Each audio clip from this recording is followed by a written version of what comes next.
For tens of thousands of years, the galaxy had whispered about humanity.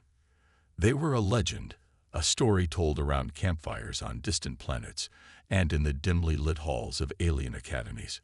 Humanity was said to have been brilliant but reckless, their brilliance matched only by their capacity for destruction.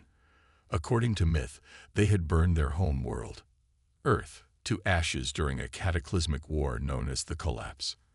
After that, they vanished without a trace, leaving behind nothing but ruins and unanswered questions. But legends are not always true. In the year 50,000, something extraordinary happened. A fleet appeared near the galactic core, emerging from an ancient wormhole long thought dormant. The ships were unlike anything anyone had ever seen. Sleek, black, and impossibly massive, they seemed to absorb light itself. Each vessel pulsed faintly with energy, giving off an eerie hum that could be felt even through the vacuum of space. Sensors across the galaxy went wild trying to analyze them, but no technology could penetrate their mysterious hulls. At first, many dismissed the sighting as a glitch or some trick of cosmic radiation, but when the fleet moved, there was no denying it. These ships were real. And they weren't just drifting. They were heading straight toward one of the most heavily fortified regions of the galaxy, the Zorathian Dominion's border fortress. The Zorathians, a proud and militaristic species, wasted no time responding. Their defense grid activated, launching swarms of fighters and firing barrages of plasma cannons at the intruders. To their horror, none of it worked. The human ships didn't dodge or evade. They simply absorbed every attack like raindrops hitting stone. Then, with chilling precision, one of the vessels unleashed a single pulse of blinding light. In an instant, the fortress, and everything within 100 kilometers, was gone, reduced to dust. News of the event spread faster than light itself.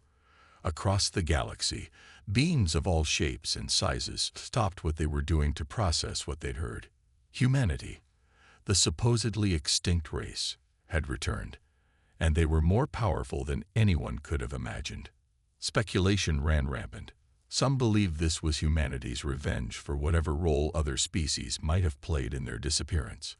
Others thought it was a desperate attempt to reclaim their place among the stars. Whatever the reason, one thing was clear: the fragile peace maintained by the Galactic Concordance, the coalition of civilizations governing interstellar relations, was already beginning to crack. On the bridge of the largest ship in the fleet, Admiral Calvera stood silently, his sharp features illuminated by holographic displays showing the aftermath of the attack. He wasn't celebrating. If anything, he looked troubled. His piercing gray eyes scanned reports pouring in from scout drones scattered throughout nearby systems. "We're being watched," he said finally, his voice calm but firm. "Let them look. Let them fear." Around him, his crew worked with quiet efficiency. None of them questioned his orders. None dared to. This wasn't just a military operation. It was something far greater. Something centuries in the making. As the fleet continued its steady advance into the heart of the galaxy, whispers turned to shouts. Fear turned to panic. No one knew what these humans wanted, or why they had come back now, but one truth rang louder than any other. The galaxy would never be the same again. The galaxy was in chaos. News of humanity's return spread like wildfire, sparking debates, fears, and wild theories. For centuries, the Galactic Concordance had kept a fragile peace among its member species, but now cracks were beginning to show. The sudden reappearance of humanity, a race thought lost to time, had thrown everything into disarray. Historians and scholars scrambled to piece together what little remained of humanity's story. Libraries on distant planets were ransacked for ancient texts, while data archives buried deep within secure vaults were reopened.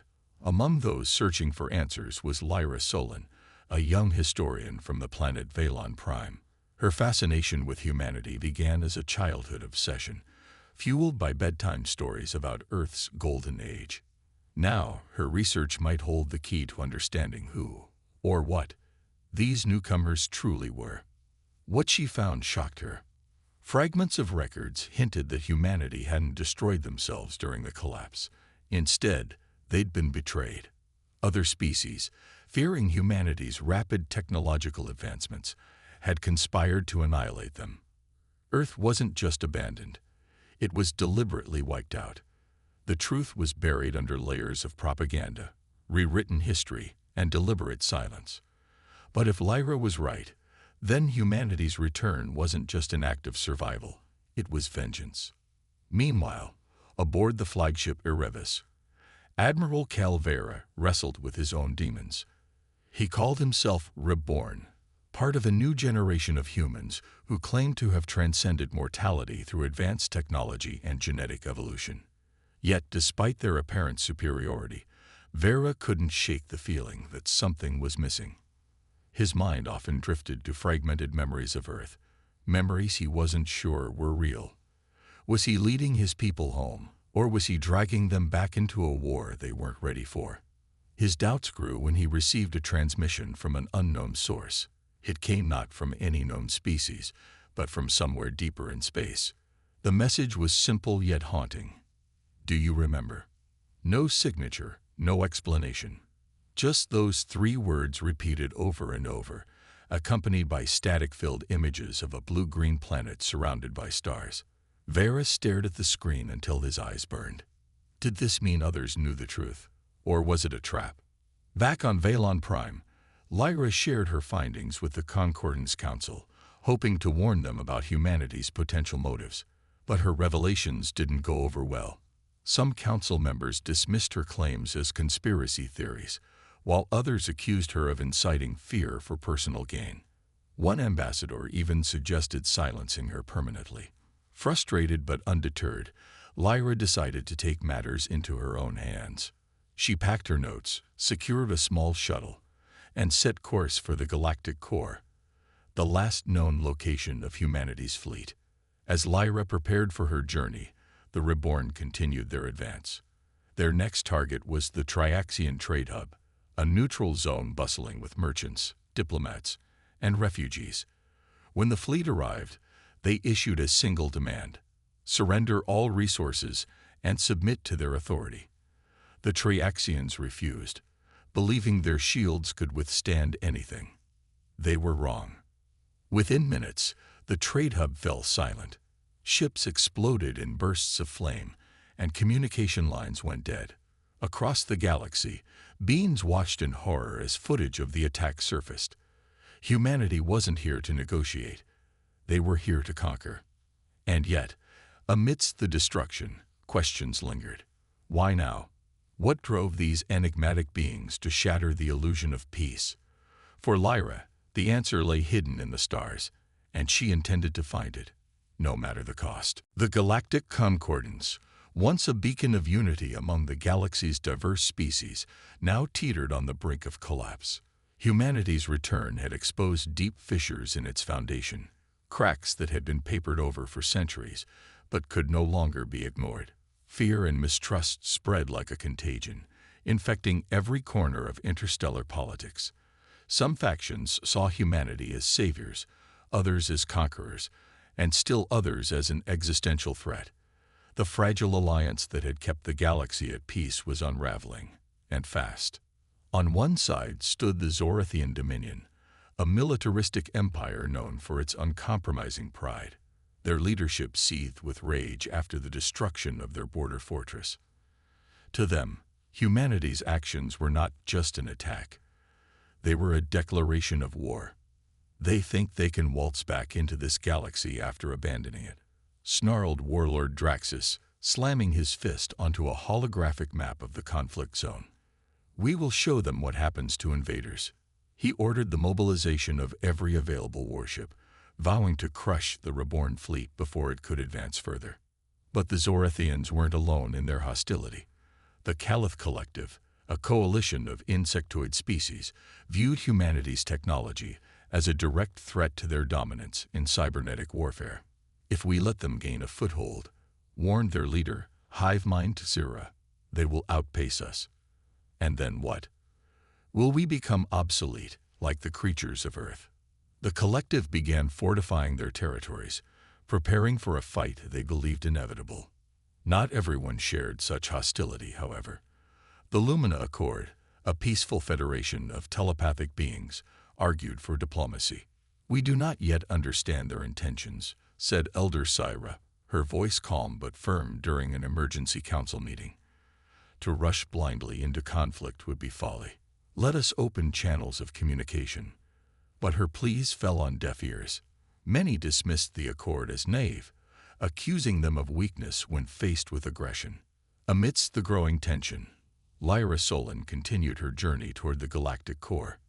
She had left behind the safety of Valon Prime, determined to uncover the truth about humanity's return. Her shuttle was small and unremarkable, blending seamlessly into the vastness of space. From time to time, she reviewed the fragments of data she gathered, clues pointing to humanity's betrayal by other species long ago. Each piece deepened her resolve.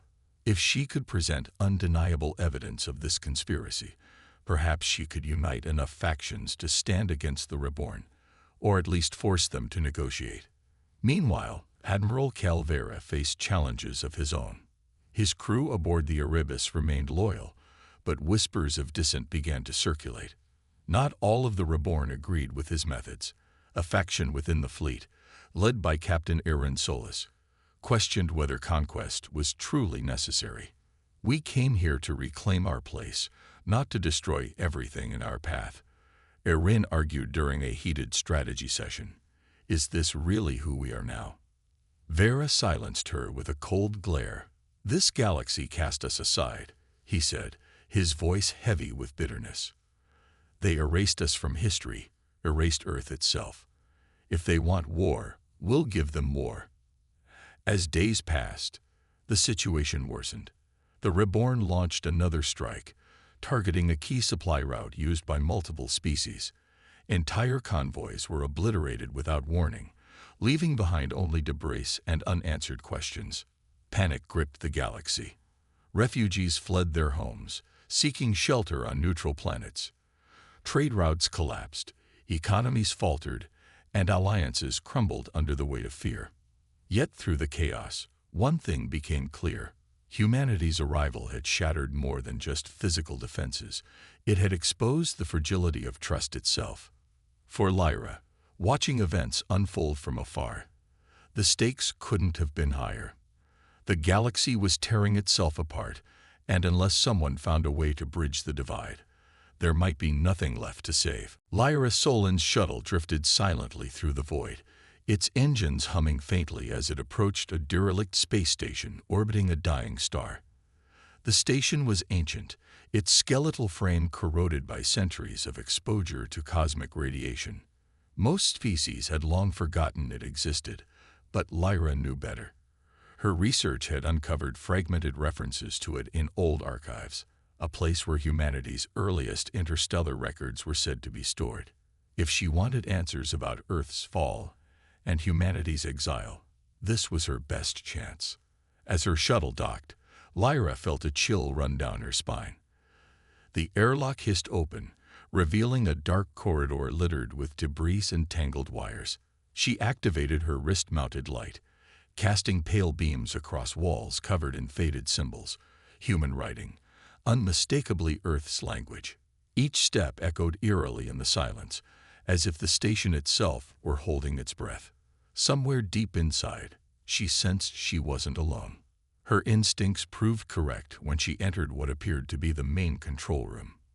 There, floating above a cracked holographic console, was an entity unlike anything she'd ever seen. It shimmered like liquid metal, shifting between forms too quickly for her eyes to process. "You've come seeking truth," it said, its voice smooth yet layered, as though multiple beings spoke at once. "I am the archivist. What remains of me has waited millennia for someone brave enough, or foolish enough, to ask the right questions." Lyra hesitated, unsure whether to trust this being. But curiosity outweighed caution. "Tell me about humanity," she demanded. "Why did they vanish? Why have they returned now?" The archivist paused, its form rippling as if considering how much to reveal. Finally, it began to speak. "Humanity," it explained, hadn't simply destroyed themselves during the collapse. Instead, they had reached a pinnacle of evolution, merging their consciousness with the fabric of the universe itself. This transcendence, their ultimate goal, was meant to free them from physical limitations and usher in a new era of existence. However, not all humans agreed with this path. A splinter faction rejected transcendence, believing it stripped them of their identity. These dissenters flowed into exile, vowing to preserve humanity's physical form at any cost. "What you see now," the archivist continued, gesturing toward the fleet ravaging the galaxy, "are descendants of that splinter faction. They call themselves reborn, but they are shadows of who humanity truly became. Their return is not salvation, it is reckoning." Lyra's mind raced. If the archivist was telling the truth, then Admiral Vera and his fleet weren't representatives of humanity's future. They were relics of its fractured past, and their actions threatened to destabilize not just the galaxy, but perhaps even the transcended consciousness of humanity itself. Meanwhile, aboard the Erebus, Admiral Vera wrestled with his own turmoil. Nightmares plagued him, visions of Earth burning, cries of billions lost to fire and ash. He woke drenched in sweat, clutching his temples as fragments of memory surfaced. Were these real or fabricated by guilt? He couldn't tell anymore. His resolve wavered as he stared out at the stars, wondering if conquest was truly worth the cost. Captain Erin Solis noticed his unease. Approaching him cautiously, she asked, "Admiral, do we truly understand what we're fighting for? Or are we repeating the mistakes of those who exiled us?" Vera didn't answer immediately. Instead, he turned back to the viewport, gazing at the distant glow of another world marked for destruction. Deep down, he feared the truth, but fear wouldn't stop him. Not yet. Unbeknownst to both sides, the stage was set for a confrontation that would decide not just the fate of the galaxy, but the soul of humanity itself. The galaxy burned. The reborn fleet moved like a storm, obliterating everything in its path. Planets once teeming with life were reduced to barren wastelands, their atmospheres stripped away by devastating energy pulses. Entire civilizations fell silent, their histories erased in moments. The Zorethians, Caliph Collective, and other factions scrambled to mount defenses, but none could match the sheer power of humanity's ships. Each battle ended the same way, with destruction raining down from above. Amidst the chaos, Lyra Solon returned to the Concordance Council chamber on Valon Prime, her face pale but determined. She carried a data crystal containing the archivist's revelations, proof that humanity's return was not a homecoming, but a reckoning driven by a splinter faction clinging to outdated ideals. "If we don't act now," she warned the assembled ambassadors, "the galaxy will be consumed." Her words sparked outrage. Some called her claims absurd. Others accused her of fabricating evidence to incite panic. But Elder Syra of the Lumina Accord listened intently, her telepathic gaze piercing through Lyra's resolve. "You believe this information can unite us?" Syra asked softly. "I do," Lyra replied, clutching the crystal tightly. "But we need allies who understand the stakes. If the Reborn succeed, they won't just conquer. They'll unravel everything humanity achieved before their exile." Syra nodded slowly, then turned to address the council. "We must consider this carefully. Humanity's actions suggest desperation, not strength. Perhaps there is still hope for diplomacy." Before the debate could continue, alarms blared across the chamber. A massive reborn vessel had entered the system, targeting key infrastructure. Panic erupted as evacuation orders were issued. Lyra watched helplessly as civilians fled, knowing full well what awaited them if the fleet attacked. Far away, aboard the Erebus, Admiral Calvera stood rigid on the command deck. His ship hovered over a densely populated moon, its surface dotted with cities and farms. Orders poured in from his advisors. Strike hard, make an example of them. Yet something held him back. Memories of Earth haunted him, images of fire and ash, of lives extinguished without mercy. Was he any better than those who had exiled humanity? Captain Irin Solis approached him cautiously. "Admiral, we're losing momentum. If we hesitate now, the enemy will regroup." Vera clenched his fists. "And if we destroy another world, what does that make us? Are we fighting for survival or vengeance?" His words silenced the bridge crew. For the first time, doubt spread among them. Could they justify such devastation in the name of reclaiming their place? Or were they merely perpetuating the cycle of violence that had driven humanity into exile? Elsewhere, an unlikely alliance began to form. The Sentinels, a rogue faction of AI constructs, joined forces with remnants of the Galactic Concordance. Long feared as cold, calculating machines, the Sentinels revealed a surprising truth. They too feared humanity's return, believing it threatened synthetic life. Their leader, Nexus 9, addressed a coalition meeting via hologram. "Humanity seeks dominion over all forms of existence," it declared. "If they succeed, neither organic nor synthetic beings will remain free." Together, the coalition devised a desperate plan. Using quantum interference technology salvaged from ancient human archives, they hoped to disable the reborn fleet's advanced systems. It was risky, untested, and required precise coordination. But it was their only chance. As preparations unfolded, Lyra found herself drawn deeper into the conflict. She realized her role wasn't just as a historian or messenger, it was as a bridge between species, ideologies, and even eras. The fate of the galaxy rested not on weapons or fleets, but on understanding. And time was running out. In the shadow of war, whispers of unity began to take shape, but whether it would be enough to stop the storm remained uncertain. The coalition's plan was audacious, bordering on impossible. Quantum interference technology, once a theoretical concept buried in humanity's ancient archives, was now their only hope of countering the reborn fleet's overwhelming power. Lyra Solon became its reluctant architect, piecing together fragments of knowledge from Earth's ruins and the archivist's cryptic guidance. "This isn't just science," she muttered to herself as she worked late into the night aboard a makeshift command ship. "It's a gamble with the galaxy's future." Meanwhile, Admiral Calvera faced mounting dissent within his ranks. The reborn fleet had grown restless, questioning whether their relentless campaign served any purpose beyond destruction. Captain Irin Solis emerged as the voice of opposition, openly challenging Vera's leadership during strategy sessions. "We came here to reclaim our place, not to reduce the galaxy to ash," she argued, her tone sharp but tinged with desperation. "Every world we destroy takes us further from the humanity we claim to represent."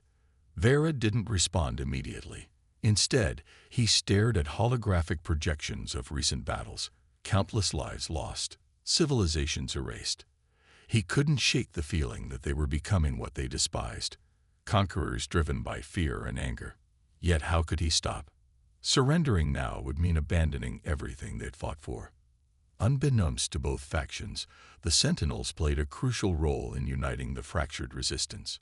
Nexus 9, their enigmatic leader, deployed swarms of autonomous drones to gather intelligence on the reborn fleet. What they discovered sent shockwaves through the coalition. The reborn ships weren't just weapons. They were living constructs, fused with biological components derived from humanity's original genetic code. Destroying them might eradicate the last remnants of Earth's legacy forever. This revelation forced Lyra to confront an uncomfortable truth. Humanity's return wasn't just about conquest, it was also about survival. The reborn saw themselves as guardians of their species' physical form, a final bulwark against total transcendence. But at what cost? Could such preservation justify annihilation? As tensions escalated, the coalition launched its first coordinated strike.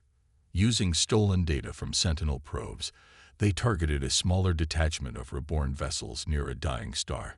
The quantum interference device, a pulsating sphere of energy housed inside a modified cruiser, fired a single burst that disrupted the enemy fleet's systems. For a brief moment, The black monoliths faltered, their impenetrable shields flickering like candle flames in the wind. But victory was fleeting. The Reborn adapted quickly, rerouting power to compensate for the disruption. Worse still, Admiral Vera interpreted the attack as proof of galactic hostility. "They will not rest until we are gone," he declared, ordering a counteroffensive that pushed the coalition to its limits. Entire squadrons were wiped out in minutes, leaving behind trails of debris and despair. Amidst the carnage, Lyra received another transmission from the archivist. Its voice echoed in her mind, urgent and haunting. "You must find the heart of Erebus." When she asked what it meant, the entity replied cryptically, "It holds the key to ending this war. But beware, for it may demand more than you are willing to give." Determined to uncover the truth, Lyra set course for the flagship Erebus, knowing full well it was the most dangerous place in the galaxy. Behind her, the coalition rallied for one final stand, their fragile unity hanging by a thread. Ahead lay answers, or perhaps destruction. In the void between stars, voices whispered truths long forgotten, and somewhere among them, humanity's fate hung precariously in the balance. Lyra Solin's shuttle approached the flagship Erebus, its massive form looming like a shadow against the stars. The vessel was both beautiful and terrifying, a monument to humanity's ingenuity and ambition. As she navigated through layers of automated defenses, Lyra couldn't shake the feeling that she was stepping into a tomb rather than a warship. The archivist's cryptic message about the heart of Erebus haunted her thoughts. What could it be? A weapon? A relic from Earth? Or something far more dangerous? The shuttle docked in a quiet bay, its systems overridden by hacked security codes provided by the Sentinels. Lyra stepped out cautiously, her pulse pounding as she entered the labyrinthine corridors of the Erebus. The air smelled sterile, tinged with an unfamiliar metallic tang. Holographic displays flickered along the walls, showing fragmented images of Earth, blue skies, sprawling cities, and faces frozen in time. It felt like walking through a museum of ghosts. As she ventured deeper, Lyra encountered no resistance. The ship seemed eerily empty, save for faint mechanical hums and the occasional whir of maintenance drones. She wondered if Admiral Vera had anticipated her arrival, or if he simply didn't care. Either possibility unnerved her. Finally, she reached what appeared to be the core chamber. Massive doors slid open to reveal a cavernous room dominated by a glowing sphere suspended in midair, the heart of Erebus. Its surface shimmered with shifting patterns, resembling veins of light pulsing with life. Lyra hesitated, unsure whether to approach. Then, without warning, the sphere flared brightly, and a voice echoed around her. "Why have you come?" it asked, deep and resonant. Lyra swallowed hard. "I'm here for answers," she replied. "About Earth. About why you've returned." The sphere pulsed again, projecting holograms of ancient battles, crumbling cities, and desperate scientists working on experiments that defied comprehension. "This is our legacy," the voice said. "Earth did not perish, it transcended. But some rejected this path, choosing instead to preserve their physical forms. They fled, carrying fragments of humanity's soul within them. Now they seek to reclaim what they believe is theirs." Lyra realized the truth.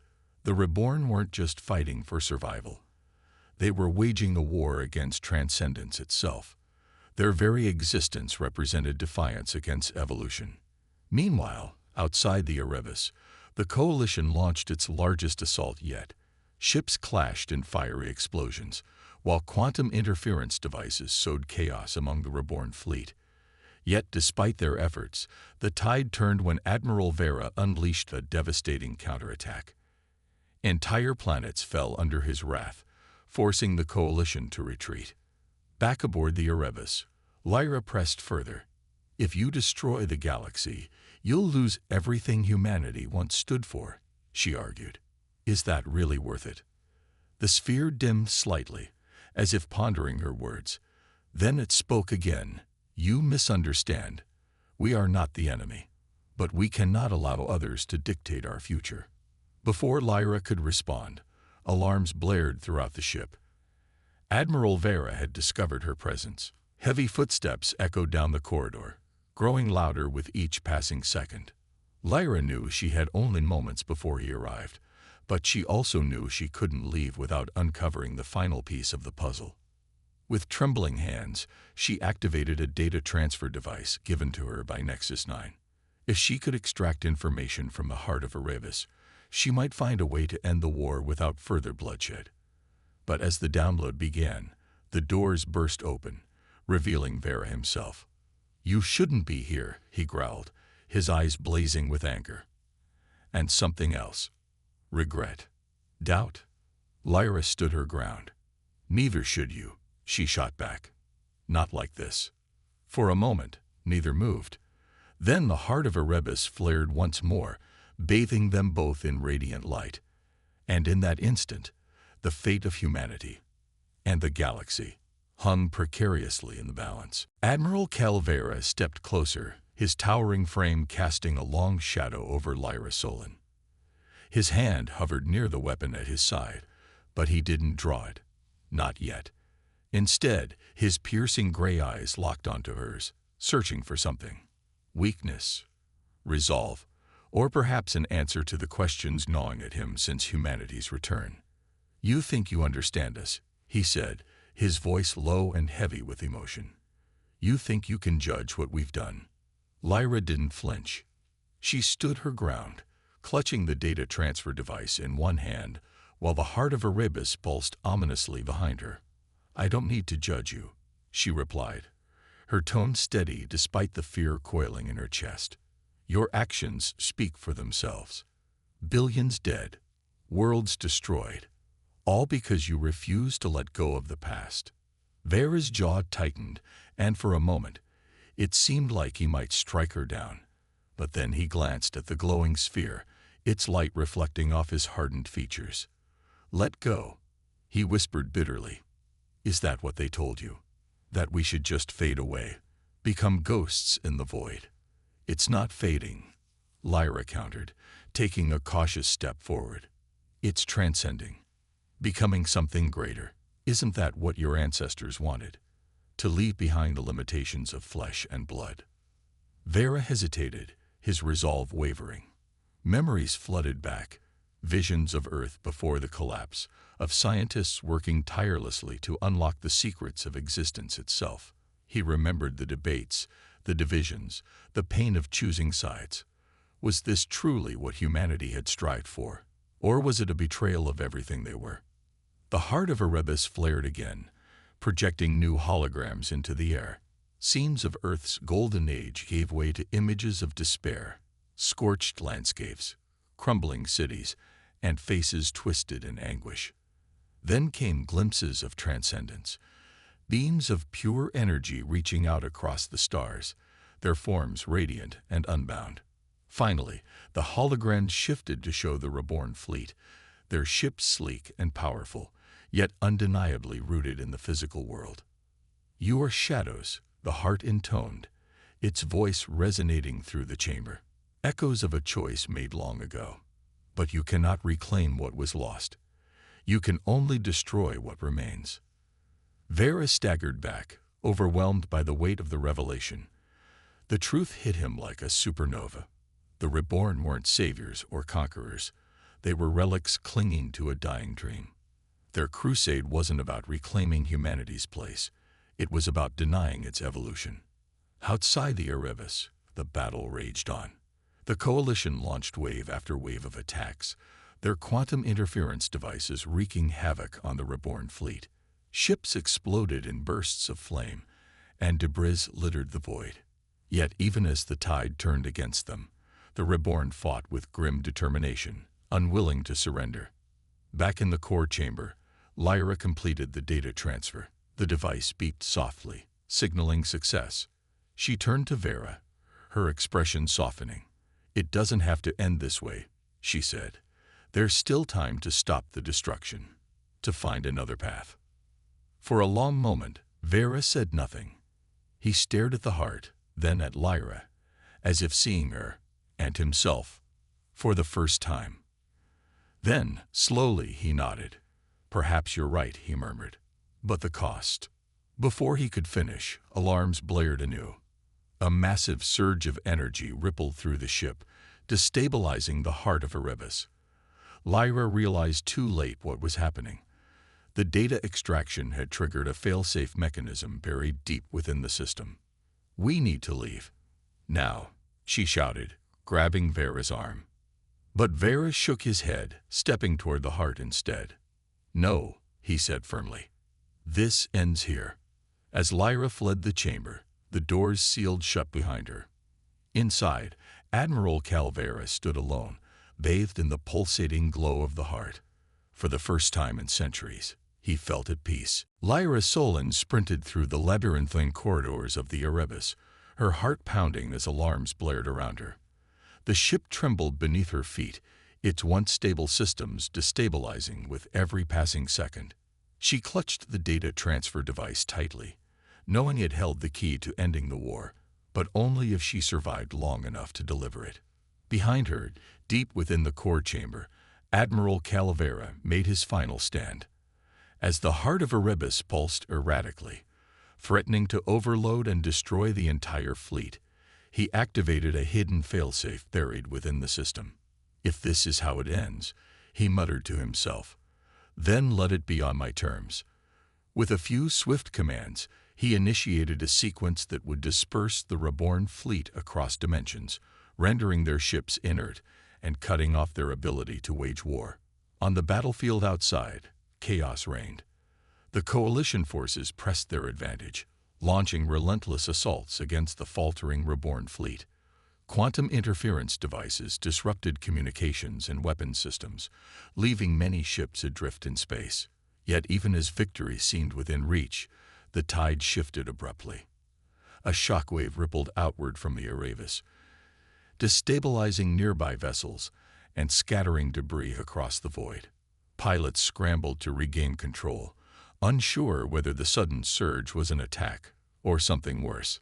Back aboard the flagship, Vera watched the countdown timer tick down on the heart's interface. He knew there was no escape for him. The failsafe required manual activation, and once triggered, it couldn't be undone. But as he stood there, memories flooded his mind. Images of Earth before its fall, of laughter shared under alien skies, of dreams unfulfilled. For all his doubts and regrets, he realized now that humanity's legacy wasn't defined by conquest or survival. It was defined by hope, the belief that something better lay beyond the horizon. As the timer reached zero, Vera closed his eyes and whispered a single word: "Forgive me." The explosion was silent in the vacuum of space, but its effects were devastating. The Erebus imploded, sending a cascade of energy rippling through the surrounding fleet. One by one, the sleek black monoliths flickered and vanished, pulled into dimensional rifts created by Vera's sacrifice. Within moments, the reborn fleet was gone, leaving behind only wreckage and stunned survivors.